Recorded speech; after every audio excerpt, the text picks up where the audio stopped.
Brunei celebrated her 35th year of independence on the 23rd of February 2019. That weekend, I was in Brunei to attend a friend's wedding.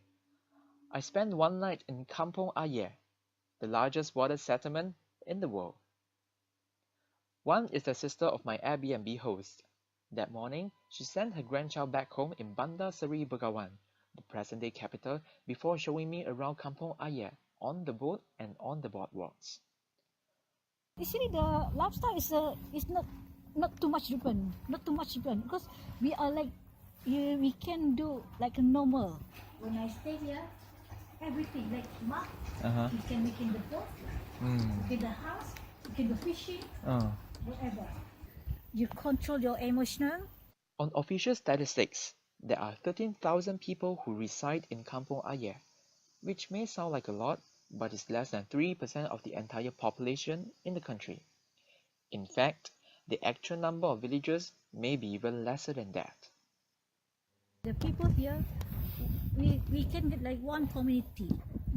I mean, we are very close because our house is very close from side by side. Sometimes each one they know who are you, who are they, where they come from. We are very helpful to each other. Like simple, when you do any function, they come to your house and they help that. When you stay in the land, it's not like that. It is hard to believe that Kampong Ayer used to be the ancient capital for the 700 years old monarchy. Back in those days, the government and traditional industries would house their offices and factories here, including goldsmithing, silversmithing, weaving and boat making. Of these industries, only boat making is still operating here, thanks to the river taxi operators serving the locals and occasional tourists. These boats are made from the Meranti wood obtained from the Bruneian forest, costing approximately $1,000 for 1 ton of the wood. It takes up to 1 month to construct one, typically selling for $2,000 to $3,000, equivalent of a mid to top tier salary in the government. This boatmaker is one of the 2 legally licensed boatmaker in Kampong Ayer.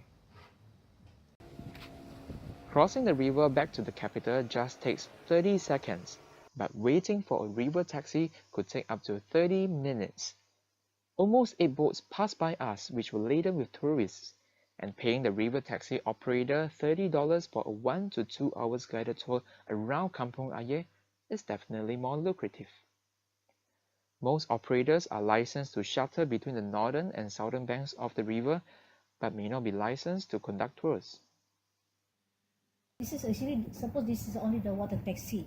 For the water taxi, they only do that. They will send from people from the waterfront to the jetty. You cannot bring the tourists. It was easy staying in one's home. I helped myself to coffee, snacks, flushing of the toilet, and chilling out at the veranda. There's good aircon in the bedroom, and the hall is very spacious for interaction. The local may be used to the chlorinated water, but one provided bottled water to her guests anyway. Wi-Fi is stable too. No matter how comfortable the house is, the wooden houses are susceptible to fire hazards.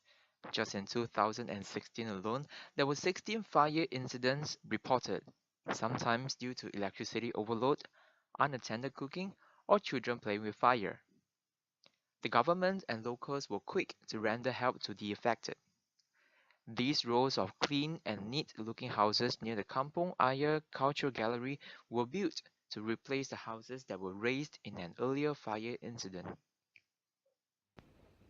There are 3 types of people on the boardwalk: the tourists who hold onto each other's hand, the cautious ones who look out for the holes and missing planks, and the local villagers who cycle on them.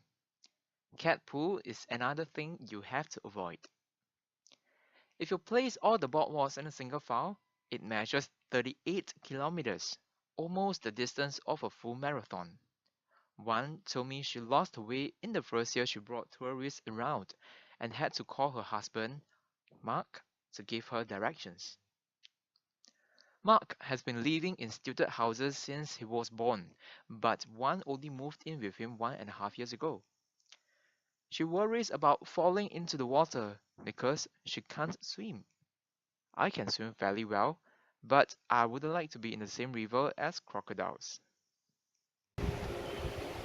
In 2018, the Bruneian government announced a 45 million budget to revitalize the iconic Kampong Ayer.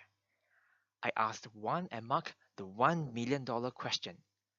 What would they improve for Kampong Ayer if they have $1 million? He said he helped to people, the poor people, yeah, to improve the lifestyle. And also like the step, the walk path here is something like broken one. So he need help to change it. Also, he said he planning to make it one the multi-purpose hall, so people can use the for any function. We need more like a tourist to visit this village, and also like if got the empty house, open the homestay like us. We call the people like tourists to visit our village to and then bring them to stay in the homestay. And then from inside here, like we'll show that people here how they can people stay here. Very simple, okay? But we'll try to show them the lifestyle. It was indeed heartening listening to the hopes and aspirations of Mark. Because of bad timing, I couldn't speak to more villagers from Kampong Ayer, but I do hope to be back someday to listen to some of them. Subscribe to my channel to listen to more short stories about Southeast Asia.